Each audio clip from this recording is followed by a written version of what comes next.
दूसरा स्टॉक है वो कैश मार्केट का स्टॉक है और एक छोटी प्राइस वाला स्टॉक है, हालांकि अच्छा मार्केट कैप है 5,500 करोड़ का। कंपनी का नाम है इन्फीबीम एवेन्यूज, जो कि अभी 42 रुपए के लेवल पे ट्रेड करता है।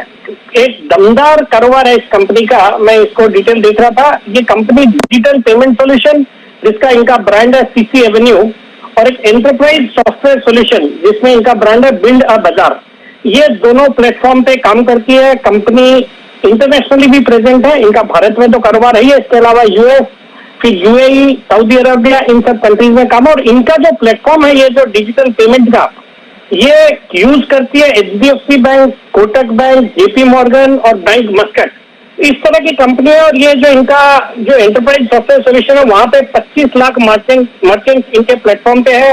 रोज के 2000 मर्चेंट्स ऐड होते हैं। और इस तरह के स्टॉक का हमको पता है कि वैल्यूएशन कुछ भी होता है।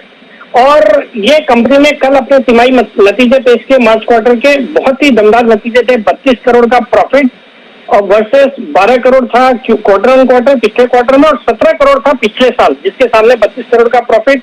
एफआईआई की अराउंड 6.1% हिस्सेदारी है। और कल इन्होंने एक अनाउंसमेंट करा कि इन्होंने रिलायंस जियो के साथ, उनके जियो प्लेटफॉर्म के साथ टाई अप किया है।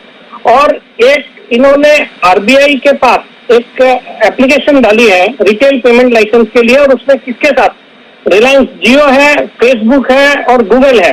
इन तीनों के साथ मिलकर एक न्यू अम्ब्रेला एंटिटी के लिए अर्जी डाली है, जो कि रिटेल पेमेंट लाइसेंस के लिए अपनी सब्सिडियरी है सो हम भारत डिजिटल पेमेंट, उसके साथ उसके नाम से। अगर इस तरह का कुछ लाइसेंस मिल जाता है तो फिर तो मैं इस स्टॉक पे बहुत मल्टीबैगर रिटर्न्स की उम्मीद करूंगा।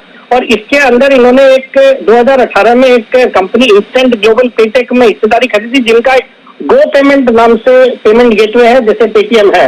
और आज इस स्टॉक को पिक करने के पीछे भी कारण है कि पेटीएम की आज बोर्ड मीटिंग है, जिसमें वो $3 बिलियन का एक आईपीओ का प्लानिंग कर रहे हैं। तो जब जिस तरह के वैल्यूएशन पेटीएम को मिलेंगे, अगर वैसे देखेंगे तो ये स्टॉक तो कुछ भी हो सकता है। तो ये शॉर्ट टर्म में मेरे इसमें 55 रुपए के टारगेट है, बट मेरा मानना है इस स्टॉक को कुछ क्वांटिटी लॉन्ग टर्म के लिए बिल्कुल रखना चाहिए। मुझे याद आता है टालना प्लेटफॉर्म्स करके, जो आजकल स्टॉक 900 रुपए पे चल रहा है, 3-4 साल पहले टालना सॉल्यूशंस नाम होता था, 40-45 के भाव थे, और वो भी ये टेलीकॉम मोबाइल मैसेजिंग के कारोबार में थी। मैंने तब उसको आइडेंटिफाई करा था। आज 900 रुपए के भाव है 4 साल बाद। मुझे लगता है ये स्टॉक भी अगर सब कुछ मटेरियलाइज हो गया तो it can certainly turn out to be a big multibagger.